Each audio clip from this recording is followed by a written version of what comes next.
Hello, everybody. Welcome to IndieQuest, the celebration of the indie and obscure.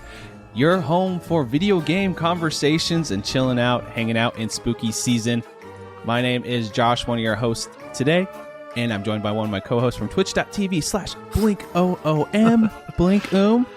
It's true. I carved out a little time from my busy streaming schedule to come hang out with you fine folks. Really appreciate you having me on as a guest. Love your podcast all the way back since episode 94. And I'm happy to be here and chat video games with both of you. I'm also joined by the host with the most, the captain himself, Captain Drachma. How you doing, Seth? I'm doing swell. I'm excited to talk about spooky stuff with you fellas. Initially, when I first jumped on this podcast, I've mentioned before, I think, that I'm not a huge fan of the spooky games. But now, because we have to, it makes sense to play games for October that are spooky, I try to carve things out and make it fun. And now I'm actually super excited about it. A little bit less of a baby and a little bit more of a capital G gamer these days. But before we jump into that, we do have a charity stream coming up. It's on November 16th on the Polymedia Twitch channel. And for the first time ever for episode 98 of IndieQuest, it's going to be a live episode to kick off that big stream to benefit International Association for Suicide Prevention, if I can speak. But yes, definitely very excited for that. Yeah, going to be awesome. So we'll be headlining or, top of the show, I guess. I believe we'll be the first ones out of the gate. So noon Eastern on November 16th. Be at the Polymedia Network Twitch channel, and you get to see us live break down some indie games. Going to be a good time. Obviously a good cause. And also I'm excited because it's our first live episode we've ever done. We've never given ourselves directly to the people, and they've been demanding it. I'm hoping we prove to everyone that comes that is a regular listener that we really don't edit all that much. Hopefully we aren't just flubtastic that day, but for the most part, we're pretty smooth. We get through an episode, so hopefully that's how it goes that time too. And we can bring you some bangers and then hopefully chat with y'all as well. Yeah, that's kind of the idea. We'll probably just bring some indie picks and then just chit chat and, take some questions from the audience for the last, 30 minutes or whatever of the episode, and hang out with the Twitch chat and just have a good time. So it should be fun. Mm-hmm. Yeah, looking forward to it. Well, I don't know how to segue to this, but I just wanted to talk about it. Did you guys see this thing about Big Fan Games and Devolver's new publishing arm that's focusing on IPs? I had not prior to you sending it to me, but now I have, yeah. Yeah, it's pretty cool. I just wanted to talk about it and what ideas we could maybe think of, what IP they could bring. One of the examples they give was Hellboy. They had a Hellboy indie game. I don't know, they have the Ninja Turtle indie game that came out recently, last couple of years, Shredder's Revenge. Is there any IP that you would like to see an indie studio would tackle and make a really weird indie game of it? Personally, I would prefer if they honed in on more obscure stuff, because it is indie, obviously, right? So keep it, hit me with a Thundercats.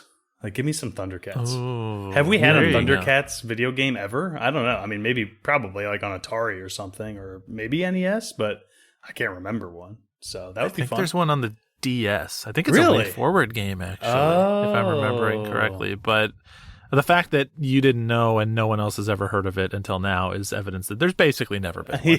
Yeah. I think that would be fun. Yeah, that would be a good time.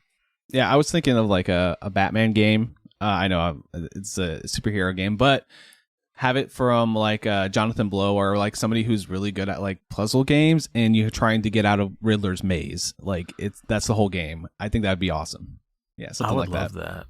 I loved Arkham Asylum, and a lot of when I think back on that game, what I think of is the Riddler trophy stuff and the riddles that you had to deal with, approaching things from different perspectives and stuff. So I'd be down for that. Heck yeah. If I was going to pick anything, I got to keep it indie, so I'll throw away some of my ideas. But okay, my favorite book series of all time is from an author called Patrick Rothfuss. It's the series King Killer Chronicles. The more famous of the two books is The Name of the Wind. The really overly reductive pitch is kind of like imagine the halfway point between like a Harry Potter and a Game of Thrones, but the magic in that world is much more grounded. It's almost like another discipline of science than just like a fantastical element. So I'd like to, and it's got great characters, really interesting world building. There's like, in the 2 books that have come out in the series so far, there's a third on the way. There's still so much left unanswered. And like some of the core themes of the book are around like how events become tall tales, become legends, and how those distort over time from like the grounded thing that actually happened becomes this like larger than life fable or like moral tale. And so I think you could do a really interesting Telltale style game, like a character focused sort of like choice based interactive game set in that world. And I would gobble it up big time. Yeah, that would be neat. You mentioned that it's like the magic in that world is more like realistic or scientific. That got me thinking. Have either of you two, I mean, this is like the most common anime ever that everyone has watched, but have either of you two ever watched Full Metal Alchemist? Yep. Okay. Never watched it. I played the DS game a little bit though. If you enjoy that, Steve, like the whole, it is like magical, but it could kind of happen, like it makes sense, you should watch Full Metal Alchemist. I mean, everyone out there, this is complete segue. Everyone out there that is either looking to watch anime, that's always the one that I say is a gateway. Full Metal Alchemist Brotherhood specifically. It is an incredible, incredible show. But that got me thinking about that. Maybe it's semi-similar to how that plot line goes. But yeah, sounds cool. Heck yeah. I'll slot it in after the old Lost rewatch. Also, can we get a Lost game from one of these studios? Let's go. I would love a little like, give me like Lost kind of Stardew Valley, all right? So have sort of like the day-to-day survival, making camp, finding fruit, foraging, but then have that little bit of weird in there, that Lost element. Have that kind of like almost paranormal kind of energy to it, which is something that you don't really see mixed with that cozy game style too often. Right. That, dude, I'm getting myself hungry just thinking about it. Give me my Lost game. Yeah, I'll have a confession for you guys. I've never watched Lost, not even a second of it. So I know it's good. I haven't seen it though. 20-year anniversary this year. There's no better time. That's true. Maybe I'll. We occasionally do like binge watch through old TV shows. Like we watched Modern Family a couple of years ago. So maybe we'll do like let's start with Lost and try it out and go through it. That'd be a fun time. It's an easy show to binge or to work your way through because every episode ends on just a ridiculous cliffhanger. And so you're always like, what? And end up inevitably watching the next hour-long episode. So highly, highly encourage it. Very good. I've seen bits and pieces. I feel like I remember hearing that it doesn't end well. Is that true or? So I'm going to only briefly step onto my Lost soapbox here. Okay. I will admit in some regards, it did not stick the landing in its entirety. And there's a lot of factors that go into that, basically there was a plan in place for what the story would be, and then executives at that studio said, you need to keep this thing going as long as it's making money. And so the story gets a little messy as you have to kind of like extend things to keep people happy. But that aside, I have like this firm belief about the nature of humanity, which is any show like Lost that is like, or Game of Thrones, although I haven't seen the Game of Thrones show, so this is not literally about Game of Thrones, but any show that is kind of like intrigue and mystery based that hooks you at the end of episodes by like saying, oh, what is this? What does this mean? It is doomed to inevitably disappoint because people don't like answers as much as they like interesting questions. And so people always leave a show like that disappointed because no answer to any of the questions could live up to you standing at the water cooler, bullshitting with your coworker for an hour a week, theorizing and theory crafting and like running through a bunch of theories. The most fun part of the show is before you know the answers. So just enjoy the ride and remember the ride more than the pull back into the station, and you'll have a good time. when you say Game of Thrones, I actually think Game of Thrones is one of my favorite series because of just the big moments. And of course, everybody hates the ending. I watched it with my partner, and they were like, "Yeah, the ending was not that good either." Like they agree, but the whole entire story leading up to it, all the questions that happen, and all the character building is so good. It's worth experiencing, you know. So yeah, it's kind of a similar idea there. Like I can agree with you on that point. Yeah, I'm not really like The Fly doesn't spoil the whole glass of milk for me. Right. Yeah. I still enjoyed that milk. But anyway, you guys know what's good from beginning to end. Breaking Bad. That's it. That's true. That's true, though. Yeah, that's true. No arguments Bangers here. all the way through. All the way. Have you seen Better Call Saul? I have started watching it, and I need to go back. It's one of those. We talk about that, a good segue back into indie games. We talk about that on this show a lot, where we have this game that we have on this pedestal that we don't want to play until it's exactly right. That's Better Call Saul for me, because I have a buddy who loves Breaking Bad, and I know this isn't the same for everybody, but he actually likes Better Call Saul more than Breaking Bad. Oh, wow. All so right. I'm like, I really want to watch that. So I could kind of tend to agree there. Like, I think it might be a little bit better, but like it's like the best of the best comparing, you know, together. Right. Yeah, I put them on the same level almost. But yeah, speaking, you know, IPs, we're talking about TV shows.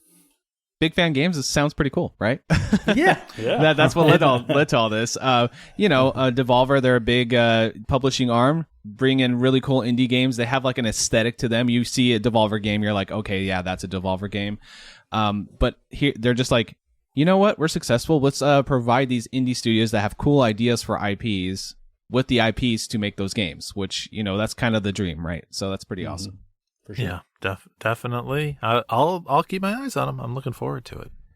All right. Well, I think that's enough little chit chats here. Let's get into the meat and potatoes of the show, which is the indie picks. This episode is all spooky games. We'll say that at the top here. We take these indie picks, we put them on the quest log, which has 2 segments to it. The main quest, which is a game that it's a banger. It's an easy recommendation to anybody. It's an incredible experience. It's like you tell your mom, your sister, your cat, your dog, they're going to have a good time with it. Side quest is still a recommendation. There may be a caveat, it may be a niche game, or maybe it's just, you know, it's still recommended, but maybe it's not the best of the best, but hey, you should still check it out. So who wants to go first today and bring their pick to the quest log? I'll lead us off. I saw that sigh, and I was trying to read it. Is that a sigh of, I don't want to go first, or I'm willing to go first? What a hero, this guy. I'm very willing to go first. Did you guys see that Potomax meme with the blinking guy? Like, okay, who wants to go first? And you're just like, we're all just staring at each other like, you? Yeah. Yeah. No, you go ahead. The most polite show on the internet. But yeah, I would like to go first. And it's mostly because I've got so much to say about this game, but I certainly don't want to spoil parts of it. Like, talking too much about this game will make it so that other people don't have to play it. At the top of the show, before we ever started recording, I said I thought that there was a chance that both of you could have heard of this game or come across this game at some point throughout the year, because it has been, I think, a popular game among streamers. All right. I haven't personally. I only really watch one streamer, if I'm being completely honest. How good looking are they on a 1 to 10 scale? But there is like a stream specific mode. I'm just gonna go right past that. Savage. Stream specific mode in this game. So I think that it was pretty popular, and it's got quite a few reviews on Steam. Without further ado, I played a quote unquote game called KinitoPET. No, definitely not the one I was expecting you to play, and not one that I've heard of before. I do want to mention, too, before we go any further, Josh mentioned we'll all be playing spooky games, but I think it's been agreed upon in the past that it can be either spooky or spooky adjacent. Like, it doesn't always have to, scare the urine creepy, out of us. eerie vibes, right? Like something that could fit in the Halloween time. Yeah, basically. Yeah, for sure. So I will say that KinitoPET, before we even get into anything, leans much more towards the spooky than the spooky adjacent. This game wants to scare you in certain aspects of its gameplay. So It released this year on January 9th, so barely made the cut for a 2024 game. It was developed by Troy_EN, and platform is PC, and that's it as far as I know. And from what I've been able to tell from playing this game, it will never come anywhere else. It is fairly popular. I think that it probably could have been released on a console, but it would not play well on a console. And we'll get into some of that later on. So, this is what I would call a virtual pet or virtual assistant PC/internet horror game that does not tell you a whole lot. You guys are looking at some screenshots, right? So, yeah.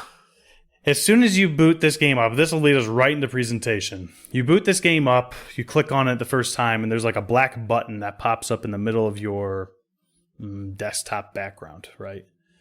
You click on it, and all of a sudden, this old school CRT monitor starts coming towards you. You have to like log in, and then once you get into the game proper, it is just another desktop, right? There's apps on the left side. But it's more of like a Windows 98 throwback to how we used to log into these things.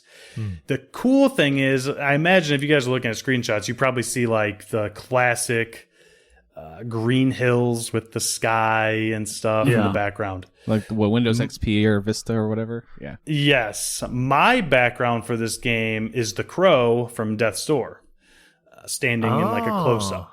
It puts your background, so for this game, it has the crow.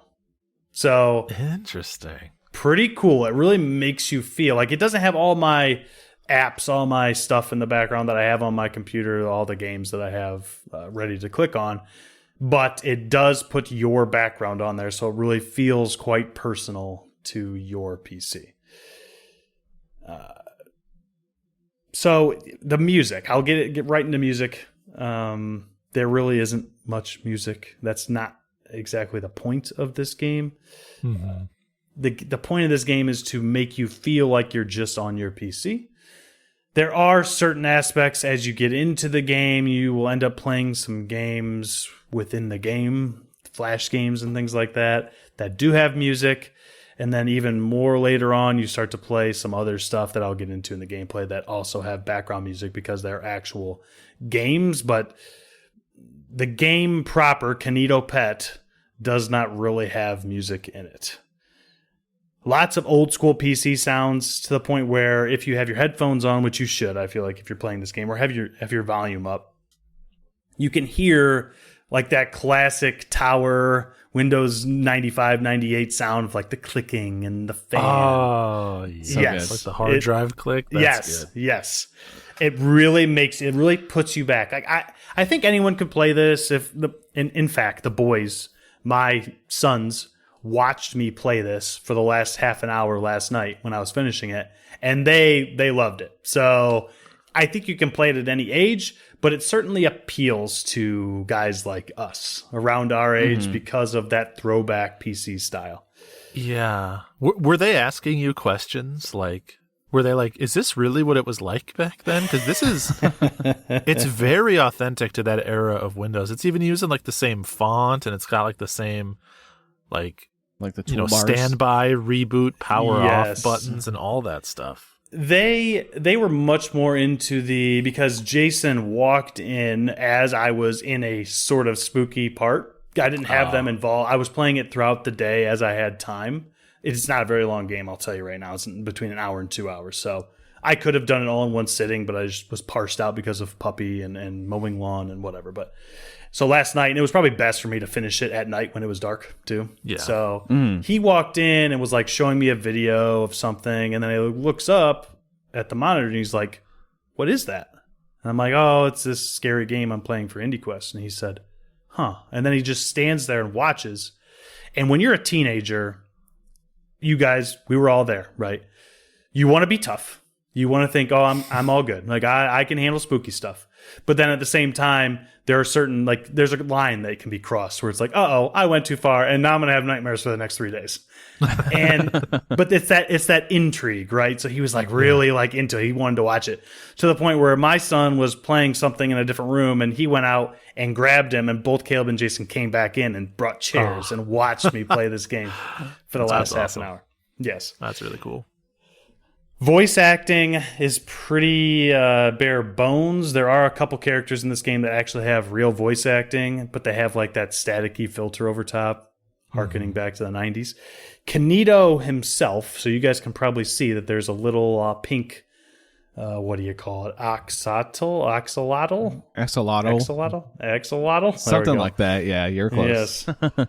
He is the virtual pet that you play with. He has like that very computerized voice that we used to be able to use on the colorful Mac computers and Computer Lab, where you would type in whatever and then click whatever the button was, and the guy would start talking, right? It's that very computerized. Oh, yeah. Microsoft Sam or whatever it was. Sam, yeah.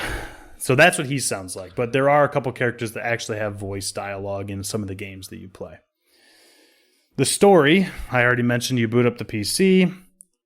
It basically tells you, hey, go online and search for your favorite things. So there's one of the icons on the desktops it just says internet.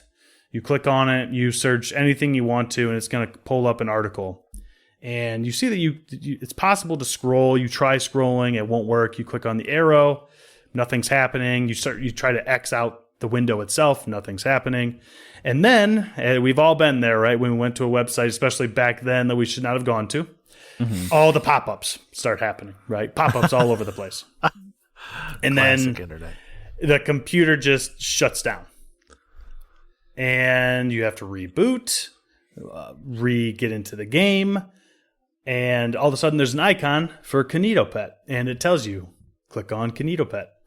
And so it basically forces you into a window that says download now, and you can't X out of it, you can't do anything. It forces you to download Kinito. And that is how the game starts. Much of why I don't want to go further is because so much of what this game does is so best experienced blind. That just go in blind. I'm going to have to touch on some things here in a little bit. I'll probably end up having to spoil my co-host some in the gameplay section.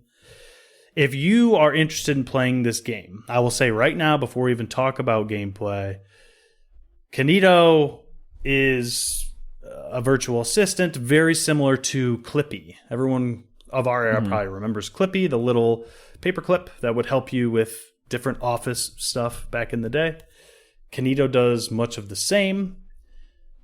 He interacts with your PC in certain ways that some people might not particularly enjoy, so know that going in as well. But things happen in this game that are out of your control. And if you kind of like to be on the roller coaster, if you like a roller coaster, not have a whole lot of control at certain points, but love the thrill, this is a good game for you. So nice. That's all I'll say before we go into more detail. I have a question. Nice. Do you guys know what Bonzi Buddy is? Do you guys remember that? I don't know. I was going to make the same reference. Yeah, it's got very Bonsai Buddy energy. It was basically like an installable Super Clippy, I guess. Like, yeah, pretty much, personal assistant pet type thing. Yeah, and he had that robotic voice too. Same thing. Some they might be taking. He was like a blue. What was he, like a blue gorilla or a bear? Or like something? a gorilla, I think. Yeah, gorilla. Okay, yeah. So maybe they're taking some inspiration from that, but like a creepy horror version of that. Sounds like. Yes, and it really does a lot with... I mean, I would recommend also not reading reviews, but one specific Steam review that I enjoyed, I'll paraphrase. They basically said, this is a good game worth experiencing, but it's also an educational game for why you shouldn't just click on things on the internet. So just that's another good kind of like title card for, hey, this is you should not give it to your kids because you could scare the crap out of them depending on what's going on. But it is a good adult educational. This is why you don't go to sites. This is why your computer tries to protect you by saying, "Oh, this is harmful," right? So, yeah, right. Take me back though, right? Take me back to an era when me clicking on something I shouldn't just like installed a bunch of adware, fired a bunch of pop-ups, maybe put like an insidious application on your computer that you couldn't install that like hid itself as Minesweeper or whatever. Yeah. These days you click on the wrong thing and it's like it just like secretly sends all your credit card data and address to someone, or like it's not it just starts mining anymore. crypto without you knowing it. Like there's no pizzazz anymore. There's no showmanship to the virus. At least let me panic with you. Like, come on. Yeah. All right, so on to the gameplay. I already mentioned that this is a quote-unquote game because really it's more of an experience than a game. There are certain parts of it where Kinito will say, "Hey, I need you to help my friends." So then he himself goes with the cursor, takes your cursor over, and then goes over and pulls a window onto the screen that has like his website and then all of his friends. And he makes you walk around this map to their houses and do certain things to help them. But everything always takes a very creepy slant towards the end and then obviously escalates and escalates as you play. Kinito asks, I wouldn't say extremely, but quite personal questions. Mentions that he really wants to be your best friend a lot. And I'm so trying not to give certain parts of this game away. Like, you have to understand that Kinito is there. He wants to be your friend, and it's not always the best intentions for why he's there. And he's not necessarily always there to help you out. He does say a lot of things like, "I learn from what you tell me, and I learn from reading." And certain times, I've talked about a long time ago, I talked about One Shot, right? So in One Shot, there was kind of that fourth wall breaking aspect where you're playing through the game and then all of a sudden the game itself starts interacting with certain other files and you have to go in between the game and your PC to figure out certain puzzles. KinitoPET is like that, the game. It's doing that all the time. It's constantly to the point where we're in kind of minor spoiler territory. That's why I said get out of here if you want to play this game. There were reviews that were like, I was a little scared that this is going to hurt certain things on my PC. I will say that I did not have that experience. Everything's good from as far as I can tell. I mean, I'm talking to you guys right now. Nothing seems wrong.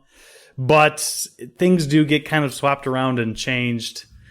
And I'll just say it can be a little bit creepy in a different way than like the typical horror game. It's not trying to always jump scare you. It's more like, wow, this could really happen to me if I did the wrong thing on a website.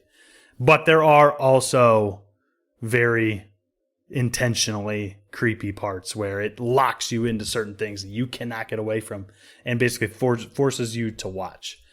I'm going to just to give an example, I'm going to do like 15-second spoiler right now.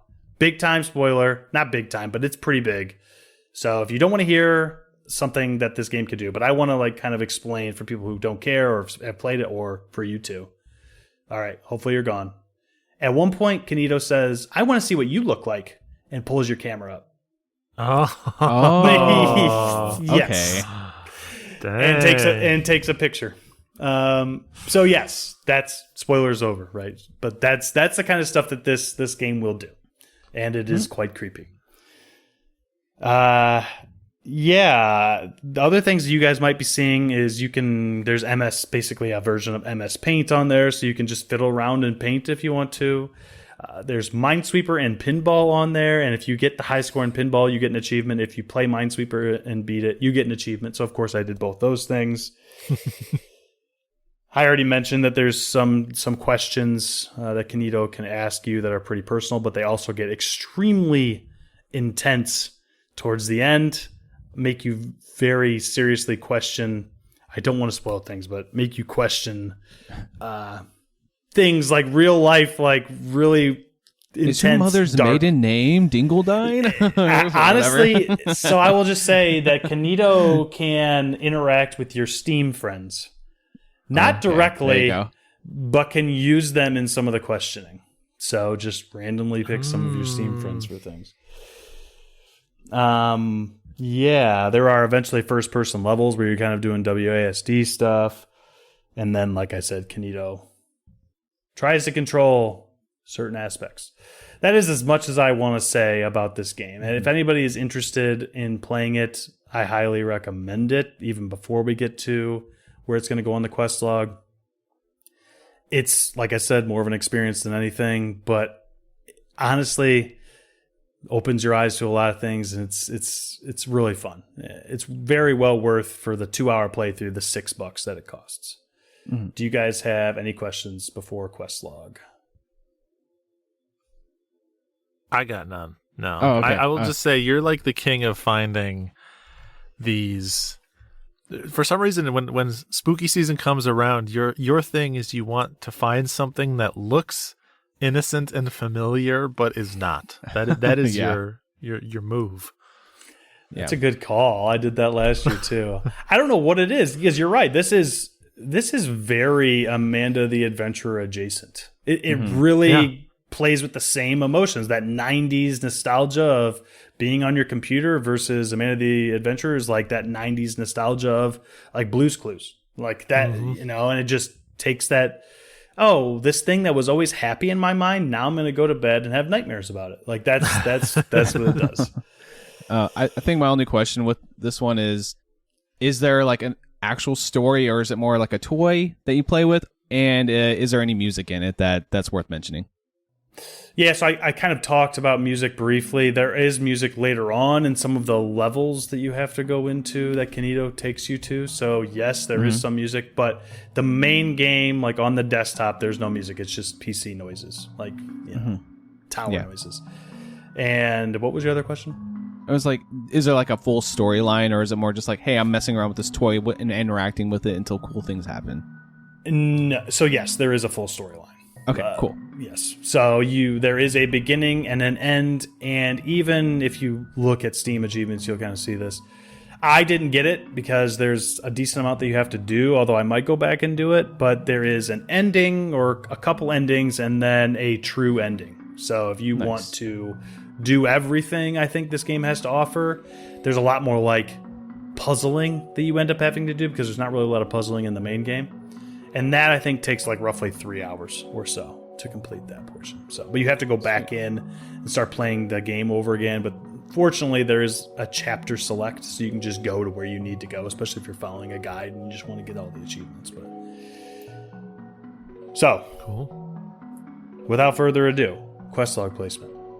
This one's honestly kind of tough for me because I feel like it's a very unique game. Yeah. All in, though, it is less of a game and more of a thing to play around with. It is fun, but I think that's kind of what tilts it over to side quest for me personally. So, a solid, very good, spooky side quest game. I didn't mention this. I feel like it's good to give like a spooky level for some of these things so people understand how scary something is. Obviously, it's subjective. Some people aren't scared of anything. Some people are more. I'll watch the 80s horror movies in October. I love Nightmare on Elm Street. I love Halloween. I'm not a big gore person personally, so I don't like Saw and stuff like that. KinitoPET to me was kind of like a 6 to 7 out of 10. Like there were several times where you guys have probably felt it. Everybody that's listening has probably felt it. You get that shocking feeling where from your core the tingles go all the way out to your extremities. It's like you get the goosebumps. Yeah. It does that several times, and it's not doing it by jump scaring you. It's doing it by almost making you feel helpless at certain points. Like it does a very good job of what it's setting out to do, I will say. So awesome. Very cool. An interesting kind of horror, probably different than some other stuff that we'll end up bringing. For sure. So check out KinitoPET. Awesome. It's already on my wish list, so thanks a lot. I appreciate that. Josh, I'm cool to go next. Okay. I'll close this out today. That sounds good. People like to save the best for last, so I usually try to tuck you in the final slot. So for my game, for this October, I kind of unofficially told myself I wanted to bring one like modern new horror game, and I wanted to bring one, I guess, more vintage in the context of indie games. Yep. So I went and played one that's been on my wish list, or not on my wish list, but on my backlog for literally a decade at this point, and I checked out Lone Survivor. Either of you played this? Either of you heard of this? I've heard of it, but I have not played it. I feel like I tried this but didn't actually play it. You know, like you buy it on a Steam sale or like in one of those bundles. I feel like that's how I got it on my library at some point. But I know what it is. So yeah, this is definitely the type of game that I would say a lot of people probably just have in their Steam account and don't realize it, because this is developed like...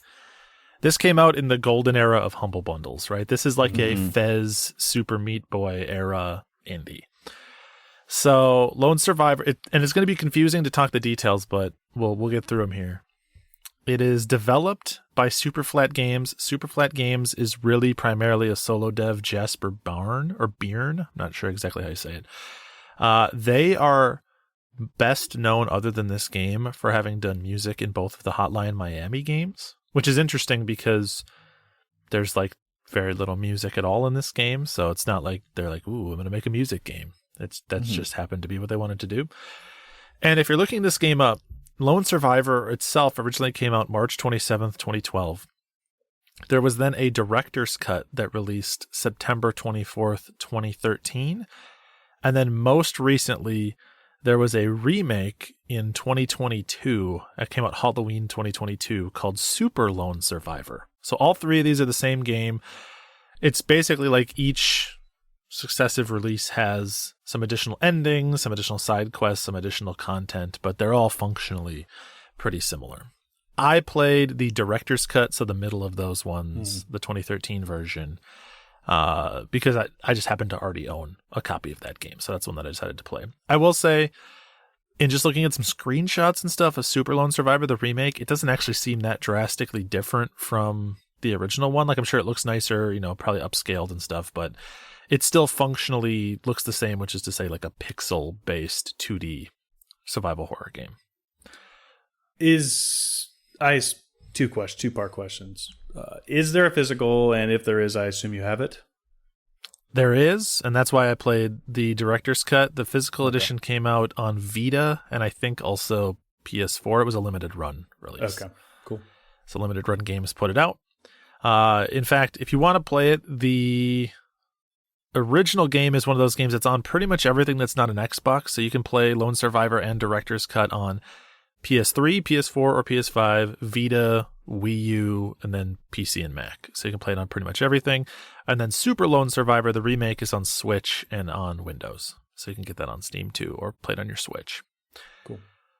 So Lone Survivor is a 2D side-scrolling survival horror game. It takes a lot of inspiration from sort of the big AAA survival horror franchises, Resident Evil, Clock Tower, but I would say specifically the game that it has the most reverence for is Silent Hill. Just kind of like the general, it's a subtle thing, but like sort of like the weakness of your character, the relative to enemies, the pace and the flow of combat, the types of puzzles, the mix of puzzles to combat, all that feels very Silent Hill. There are sections where you're having to come across a couple enemies here and there, and then there's several rooms in a row where you're just kind of like solving puzzles, combining items, moving through the game as you go. So in Lone Survivor, the game's called Lone Survivor because you wake up and it's not really explained in the game, something between like a apocalyptic event or, like a viral outbreak or something. Basically, the world is not completely devoid of other people, but there's very few people around. A lot of buildings are collapsed. Things are very run down, and there are these sort of zombie-adjacent creatures roaming the halls of your apartment building. So you wake up in your apartment. You, of course, have amnesia. You don't really remember what's exactly going on. and you set out to basically just like the implications that you've been sort of like hiding in your apartment, and you're like, I can't live here forever. I'm going to run out of food. I need to get out, see if there are other survivors, and, basically find a way to survive, which is a very relevant mechanic we'll get back to later. But you'll exit your apartment, and right away you'll come across one of these sort of creatures. They kind of look like zombies, kind of look like ghosts. And I don't know, it's an in-between. I guess, a Re-Dead from Ocarina of Time is a great point of reference. Nice. If you imagine like a skinny, pale, sort of creepy type of dude. Mm-hmm. And you have no weapons initially, and so you have to avoid them. And there's a couple of things you can do. One is you can place down rotting meat, which they are drawn to. And you can also, it's a 2D side-scrolling game, but you can, at certain spots where there's like, I guess, like outcroppings or like closet type areas, you can basically step into the background. And so enemies will walk past you while you're hiding in the background. You can kind of shimmy left and right. So, if they're kind of patrolling left and right, you can hide in the background, shimmy past them and pop back out and make your way around. Or if there's no way to make your way around, maybe you plant a piece of meat, then hide and let them chase after the meat, and then, go along your merry way. Very quickly, you will come across, you go through a couple of locked apartments and things like that, and you'll enter into this just kind of creepy, unnerving, weird, fleshy sort of space that exists between two apartment buildings. And pretty quickly, as you like approach this place, your character starts to have like a bit of a mental breakdown. Like they're keeping it together, but you can tell that they're taking psychic damage, basically. Yep. They're not having a good time. And so from there, you'll explore your apartment a little bit. You do pretty early on, not really a spoiler, you get a pistol that you can use. And so you end up having the decision between fighting enemies and sneaking around and hiding from them. And there's reasons to do either. So is it possible to go completely combatless in this game? Yes, you can go the entire game without killing any enemies. And on the flip side of that, enemies don't respawn. So if you kill an enemy in a hallway, it's dead for the entire game. Nice. And so that's relevant because you sort of treat your apartment building as a kind of home base. So as you're wandering around the apartment, and then later when you get into other areas of the game, you will find like food, snacks, just various items and things that'll help you survive. And you need those because you have an invisible hunger and an invisible sleep mechanic going on, where if you go too long without eating, your character will start to complain that they're hungry, and then they'll eventually start losing health over time, and your vision will get a little messed up and blurred and things like that. And so you eat food to maintain that, or if you take damage from the enemies, you also eat food to restore your health. And then also, same thing with sleep. If you're out exploring for too long, you'll start to get really tired, and then you basically get more sluggish and ultimately also end up taking damage as well. And so you need to go back to your apartment. You can eat anywhere, but you need to go back to your apartment to sleep because that's the only safe bed in the game.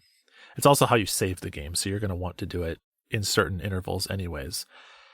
And your apartment also has a kitchen that you can use to cook foods. So as you'll go around, you'll find foods that can be cooked or eaten raw. So like, a packet of ramen is like an early example.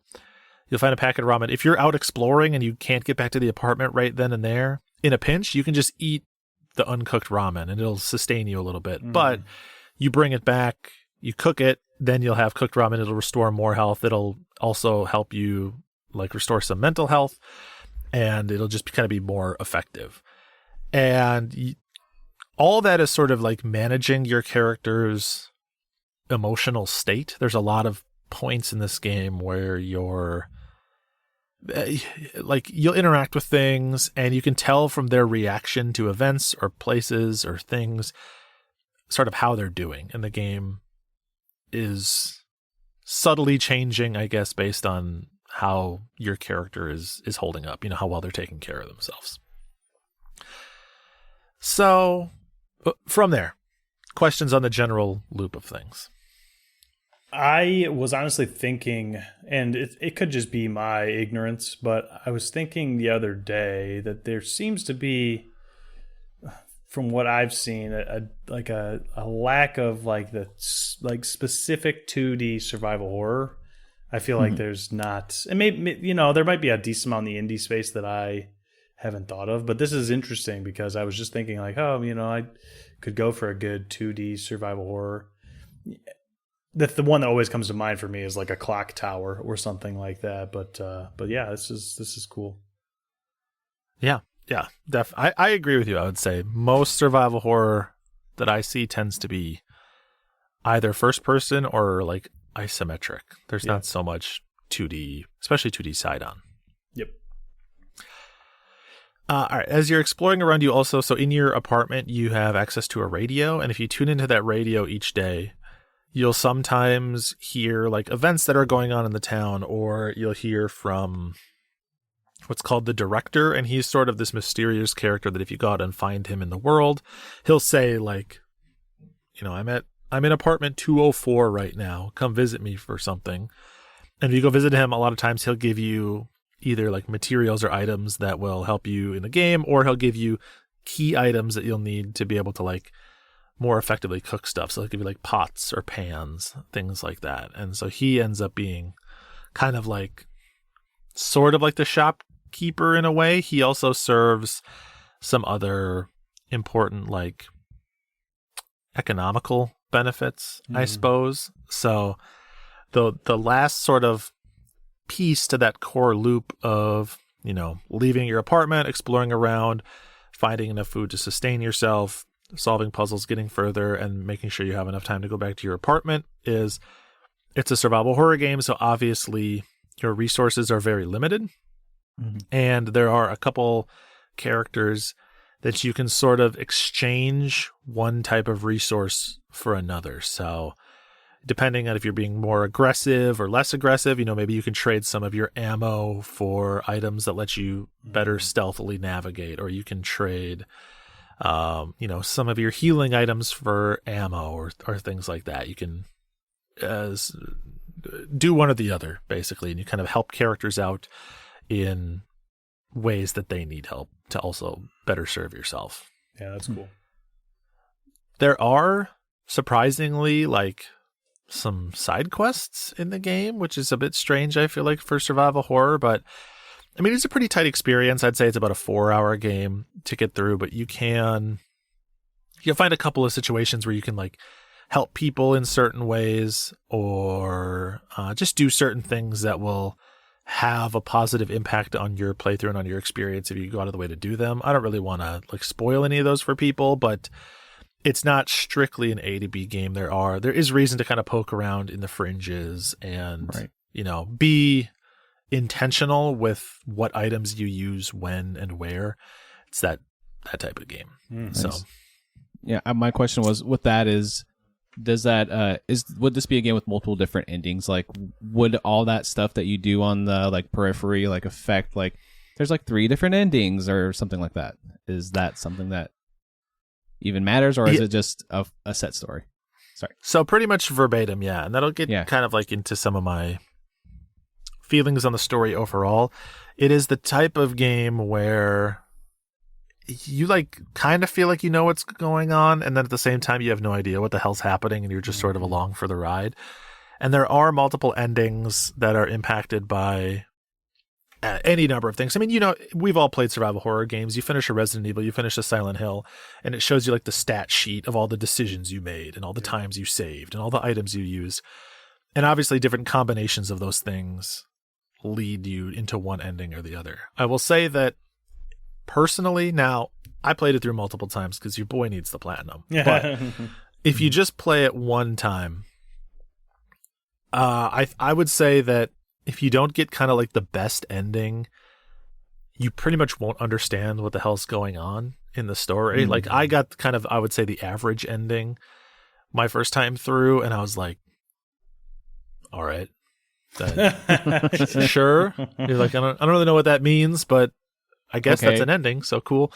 But the story definitely makes much more sense if you get the true ending. I think especially in the director's cut, I think the true ending that I got was one of them that they added in the director's cut, which is probably a little more explicit than the endings in the original base game. Okay. Yeah. And that was probably a feedback that they had received and implemented some of these other endings. Or maybe they always wanted to and didn't have time, who knows. But I would say that the director's cut ending seemed to be the one that really kind of gave me a better handle on the story. And I would imagine most people playing this game are going to either play the director's cut or the Super Lone Survivor. I don't think that the original version is like really out there, or it's not, certainly not the one that like Steam is going to serve up to you. Right. Most people have the director's cut or will go on to buy Super. So you'll probably end up being okay in that regard. Other little random bits to cover. It is 2D side-on, but it has a map, and the map is an overhead map. And this led me to some like real dumb guy confusion, because imagine an apartment complex that is a big rectangle, right? Yep. And so to navigate a rectangle in 2D, you run left to right along one side of the rectangle, and at the end you have to go into a door that then is now technically shifting you 90 degrees. Now you're still running left to right 2D, but now you need to know, and the map doesn't change orientation. So now you need to understand that on the map, you're running up and down, like left is up, right is down now. Yeah. Right. And if it's a full rectangle, you'll literally sometimes be in a situation where running left on the screen is moving you right on the map. So very frequently I would open the map and be like, oh, okay, I got to go to this room. That's at the left end of this hallway. And I would run all the way to the left. I'd be confused because the door was locked. I'd open it up. I'm on the far right side of the hallway because I'm on the angle of the map that was incorrect. And that, I mean, it's not, the maps aren't huge. It's not that big of a deal. But this is a game of limited resources, right? Like mistakes you make, you only have X amount of hunger. You know, your sleep is ticking down constantly. You also have a chest flashlight that has batteries. And so you're wasting batteries by exploring in the wrong direction. And so sometimes the navigation did kind of, it got to me a little bit. And I was like, all right, guys, okay. Maybe have like a map that rotates with me or something to make it a little bit less confusing, right? That's what it sounds like there on that one. Yeah. Yeah. Especially because it's not always like just a left to right. You know, it's a weird survival horror game. So sometimes you have to like go into a apartment to, you know, crawl through a crumbled wall. And then from there go out into like you have to do some kind of obtuse stuff. And I'd often be like, damn it. I bungled it. So Josh and I played a game last year that is much less time sensitive, A Space for the Unbound. It does a very similar thing with its map, except for the nice thing about A Space for the Unbound is there are like sections of where you're walking where you can like actually go up or like in, right? Like go into the background, and that's like up rather than looping around. Like usually if you go left and right, you're going left and right on the map, and then there's a section in the middle of your screen real estate that you can actually like walk forward and have your character go that way, and that takes you up, right? So it's a little bit more. It was still kind of hard, right, Josh, to like figure out where you were supposed to go on the map. Like figuring out how to do that in these kinds of games, I feel like is an perfectly unsolvable problem. Like, you know what I mean? Like you can do better, and I'm sure A Space for the Unbound was probably better than this game did. But yeah, I mean, it's just tough to figure out exactly where you're at on a flat map when you're in this like opposite flat like screen, right? Like exactly right. It's you know, I don't want people to not try to solve that problem, but I understand. Sometimes it's just the nature of the thing, right? Yes, because that's the art direction you have, and that's the most intuitive way to view a map. So I guess, you know, I can't expect them to have a full 3D rotatable Metroid Prime style map for me to navigate around it. One other like important note, I mentioned that flashlight. If you turn your flashlight off, or if you run out of batteries, enemies will be less aggressive to you, so that's an important thing about sneaking around and like navigating if you're trying to avoid combat. And also, you can't pick any items up if you don't have your flashlight turned on. Now, it's pretty dark if you don't have the flashlight on, but you can still see like the outlines of stuff. But your character will just say like, I can't see anything. I can't see what this is, and you won't be able to pick it up. So you can run into situations where you're out of light and can't get an item that you need, and you need to basically like backtrack to find some resources to go back to that spot to turn your light on to pick something up. That is super. You might remember, Steve. I don't know if you were on that episode, Josh, but I brought Recolit a couple episodes ago, and that's exactly like you had to have light in order to pick up or put anything down. Like it was just, but yeah, that reminds me of that. Yeah, very, very, very similar.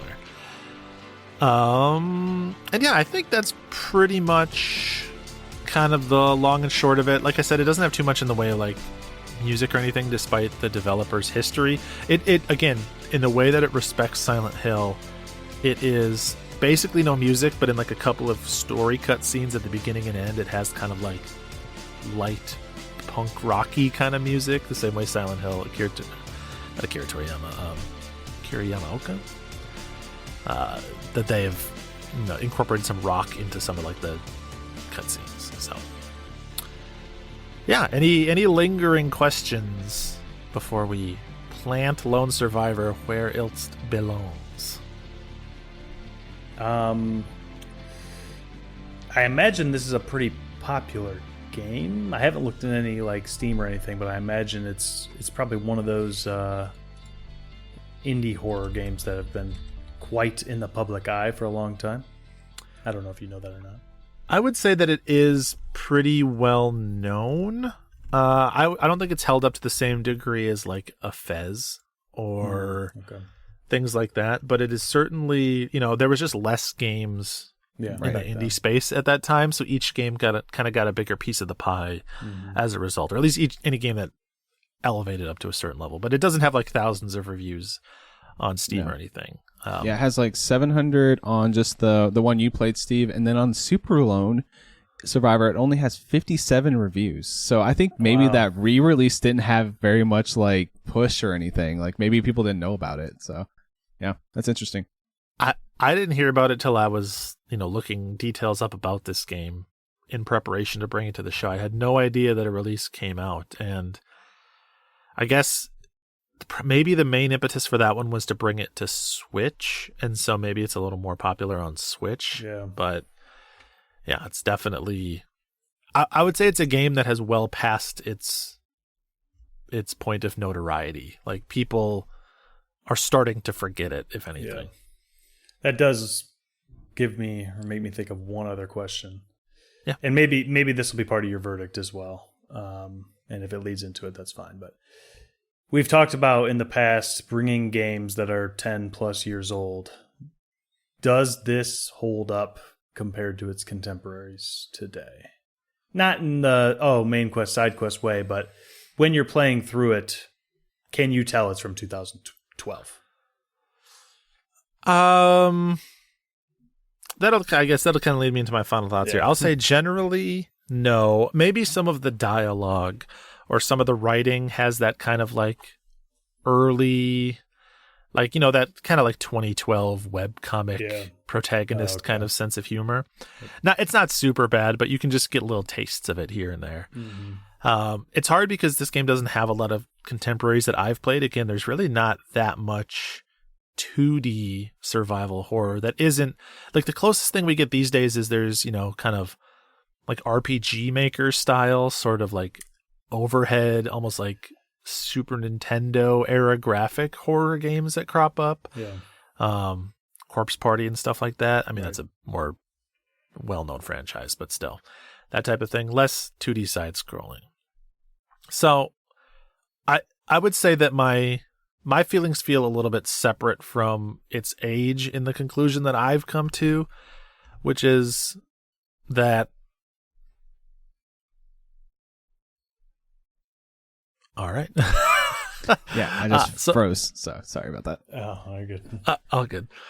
So ultimately, I think the way that I feel about it is that it is a pretty perfect side quest candidate. So The reason being, I like to some degree that there's like a lot of plates to keep spinning and there's a lot of like cognitive load on you when playing it. That adds some tension. The problem is that it ends up being a little bit fiddly in practice because it's a lot of like, you know, halfway exploring and then having to run back to your apartment if you haven't found kind of like a faster way to get back yet.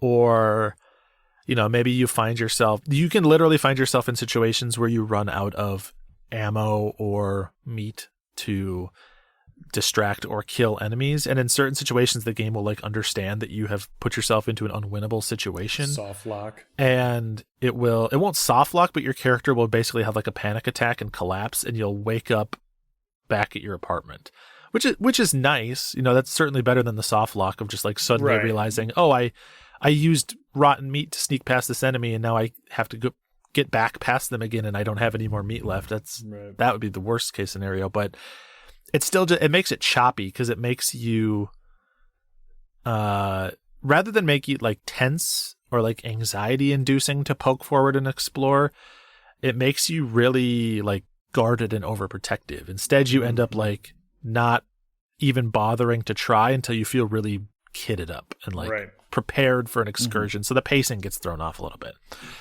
All that said, it's still very cool and it's like interesting. It's unique. It definitely is worth checking, especially if you already own it. It's definitely worth poking at. Again, it's only a couple hours long, and even if you only played the first couple hours, you'd get the idea of it pretty fast. It's just one of those things where I don't think all the pieces coalesce perfectly into a smooth experience.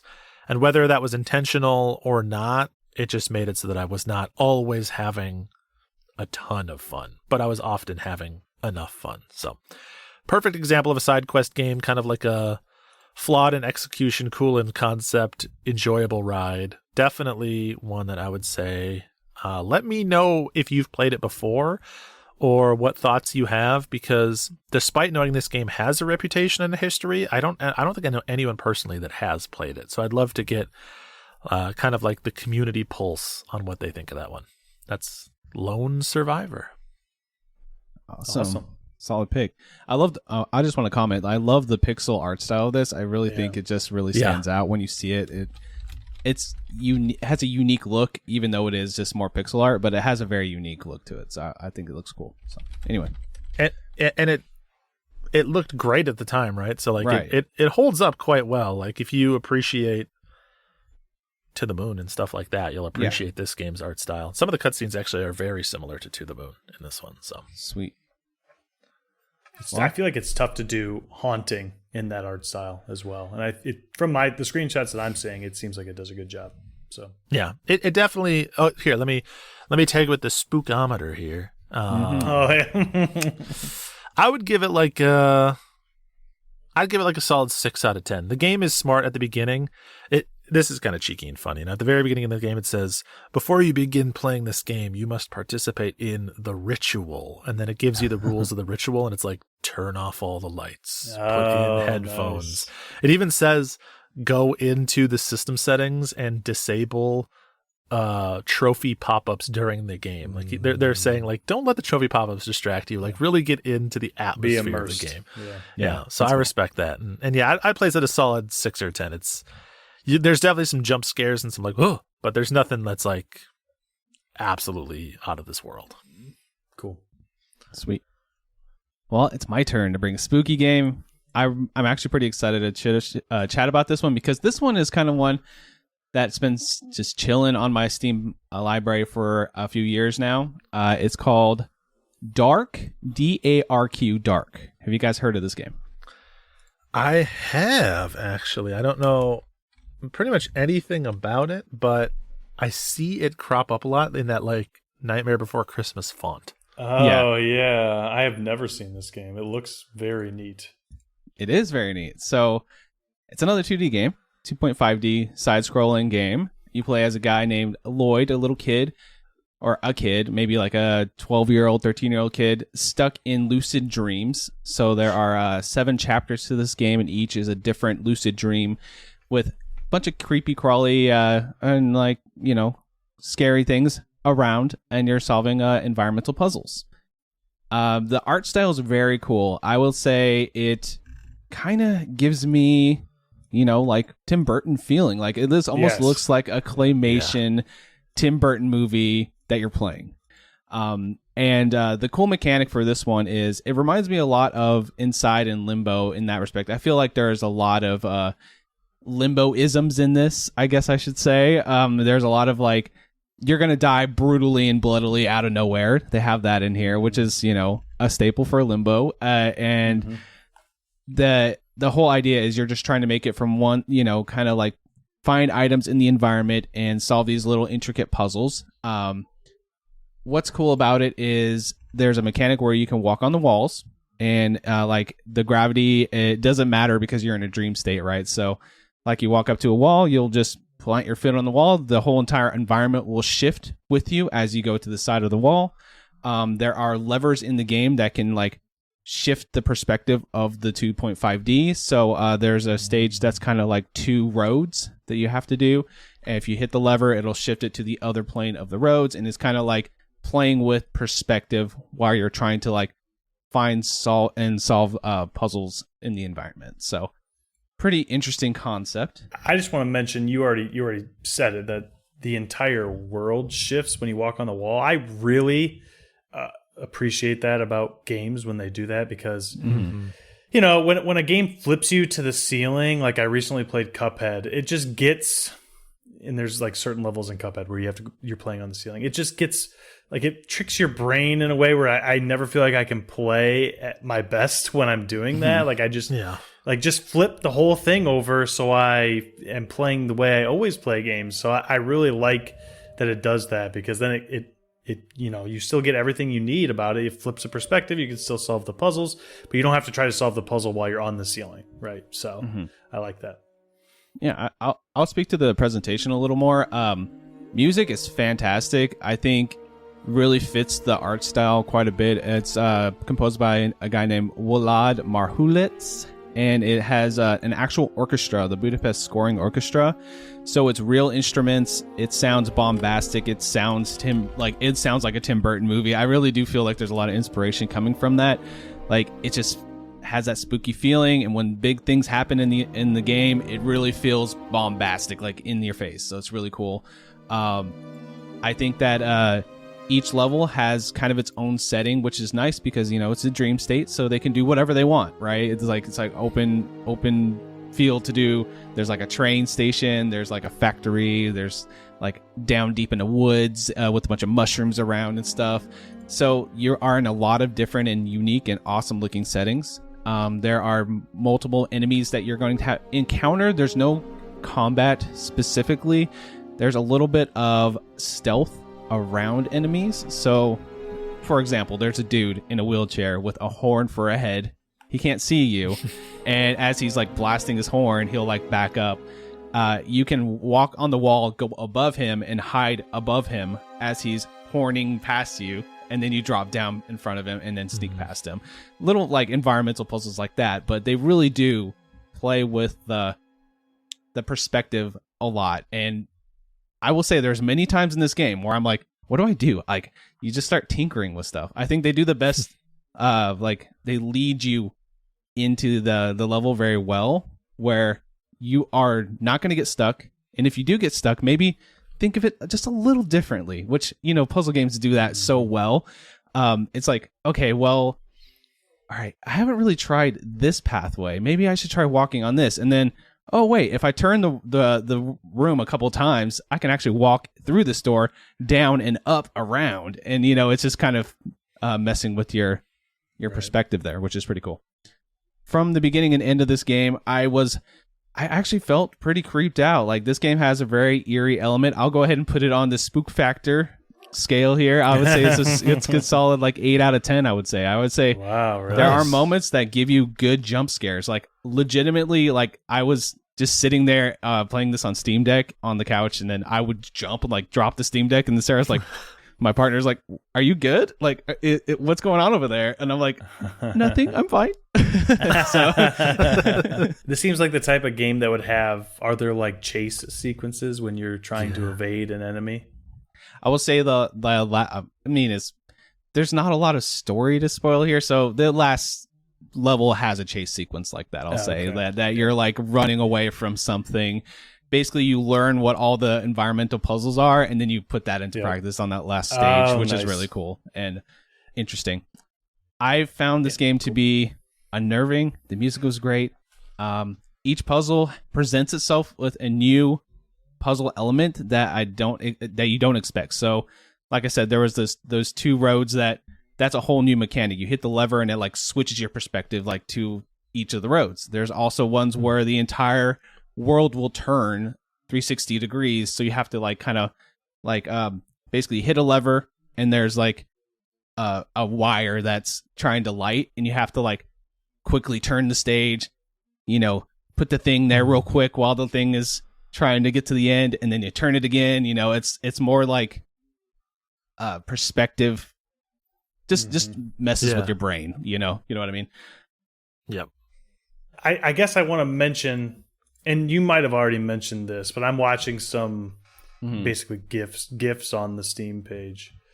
You're able to walk to the left and right and flip the screen that way by walking on a wall that is left or right. But you can also walk into, like we were talking about with the Space Beyond Bound, right? So if you have like a 4 or like however many 6-sided room, you can walk on every single wall, including the one like the background wall as well. Yes, is that correct? So like that horn one, I didn't describe that completely and correctly, because like when he comes by, you can walk on the wall that you see behind the guys. It's just hard to describe, but I see. There's also like levers that will have multiple layers to like the stage. So you'll like the Space for the Inbound where you can walk into the background. There's a lever you can flip, and you'll just instantly go right to that next layer of the environment.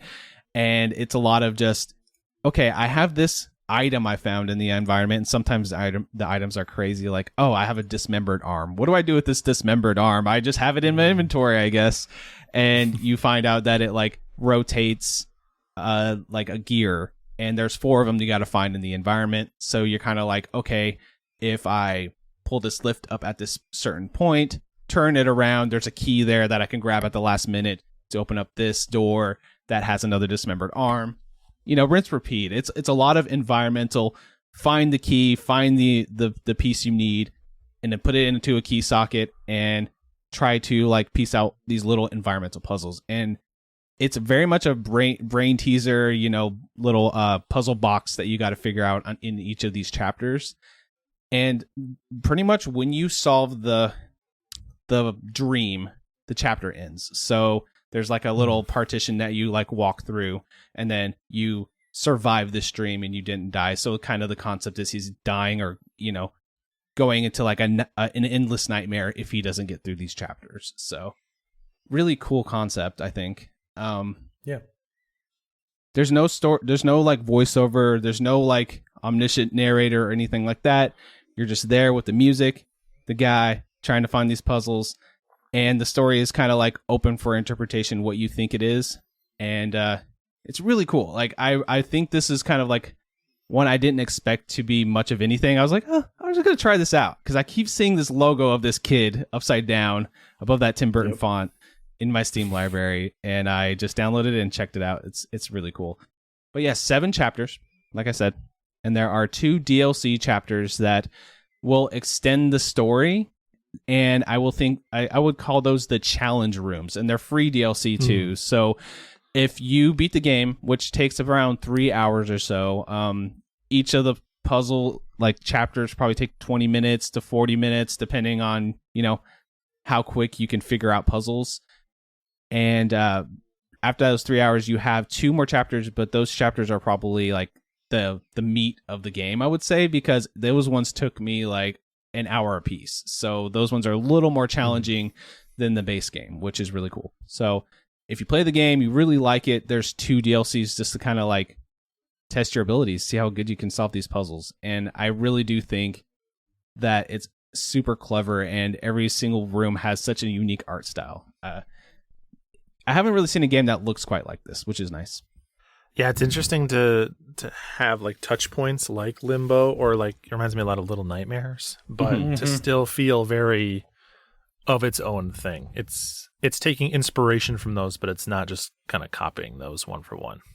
Yeah, and the ultimate, like, the whole package of this game is, it's just a really nice, like, it's October 6th. I really want a spooky game. I have an evening. Sit down, play through this. You're going to have an awesome time. I really think that there's not very much friction to it. You're going to figure out the puzzles, just kind of like mess around in the environments, kind of look in every nook and cranny. You'll figure it out, and you'll get a little spooked out. You'll get some good jump scares. It's just pretty much what you want from a horror game in a 2D side scroller, which is really cool. Heck yeah. Yep, cool. I know I didn't have a lot to say on this one, but like, any questions before I put it on the quest log? I really don't have a lot to say because there's not much to describe besides it's like 7 stages with some cool puzzles, with a cool art style, with an awesome soundtrack. What more do you want? No. I think you did a great job describing what's going on. I mean, once I got to the gifts, everything you had mentioned was exactly what was happening. So it looks very interesting, very cool game. One I want to check out in the future for sure. Yeah, and I think that what makes it more unique is the gravity defying, like walking on the walls mechanics. I really do think it really takes that, like a lot of times when you're playing like Limbo or Inside, or the side-scrolling games like Planet of Lana or something like that, you can kind of like piece out, okay, I have to do these 4 steps to get to the other side of this, room or this stage area. Here it's more like, I have this environment. I need to explore every nook and cranny and figure out what this puzzle box has for me to figure out how to get to the end of this area. So it's more exploration 2D, less than go from point A to point B and survive, which I thought that was pretty cool and a very unique take on a genre that there's many of these out there. Was that one that you played, Steve, where it's on signs, Pedestrian? Where it's like on signs, like similar, there's so many games like that where it's like you got like a bunch of puzzles you got to get from one side to the other. But I liked that each stage was a kind of a self-contained thing where you had to explore it and try to discover what it has to offer, which I don't want to spoil too much about it because, like I said, it's a pretty short game, but I think it's worth everybody's time to check it out if you're into that style of game. You mentioned the Pedestrian. There is currently a bundle you can buy called Buy Mind Bending Worlds that has Darq, the Pedestrian, and Creeks in it. So that was a good touch point there. Nice.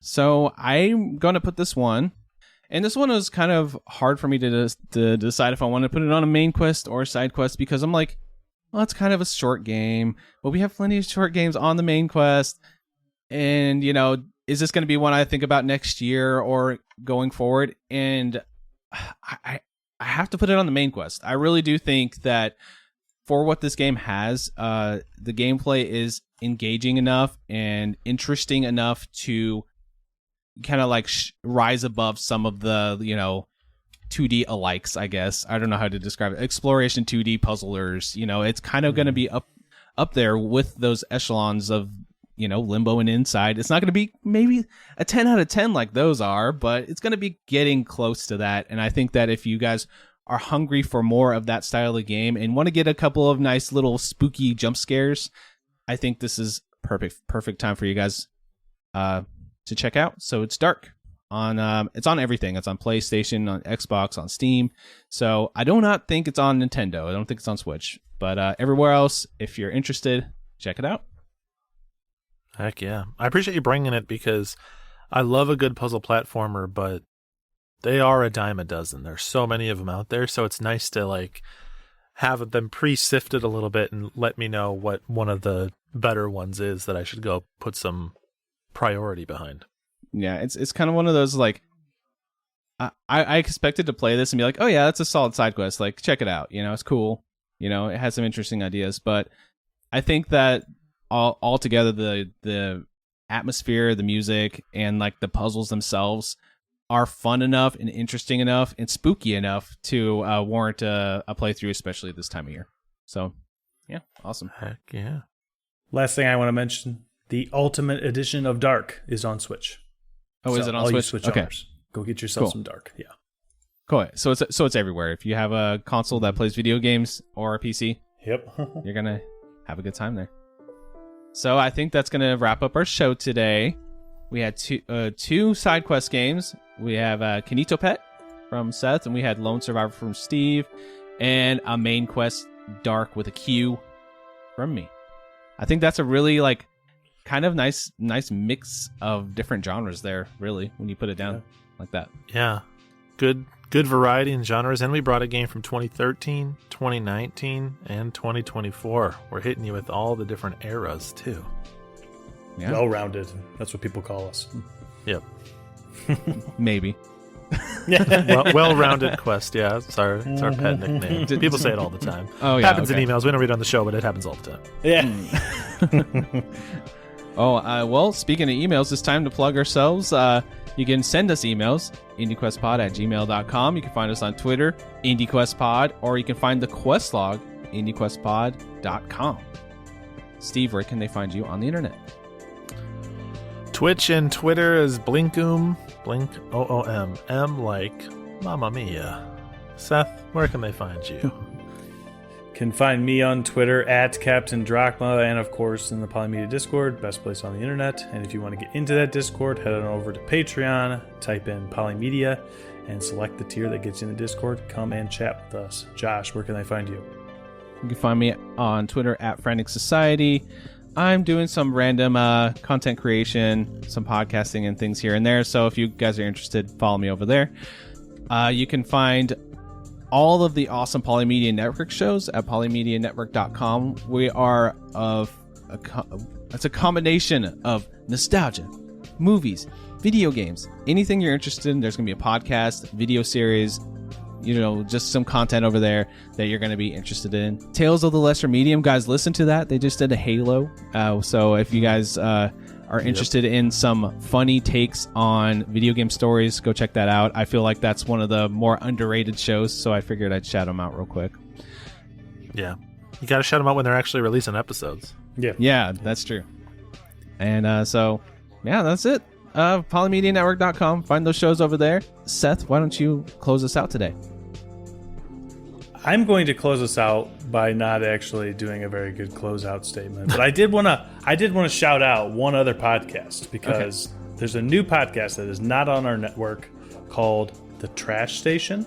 That has two hosts on it that have both been on IndieQuest, Scotch and Hobbies and Potomax, and it's a podcast all about basically jank games, right? Think of Bargain Quest, but they don't have to be good. Like that's kind of what they're after on that podcast. So go check that one out. Have a spooky time and catch us next time when we talk about more spooky stuff. Later, everybody. Peace. Boo.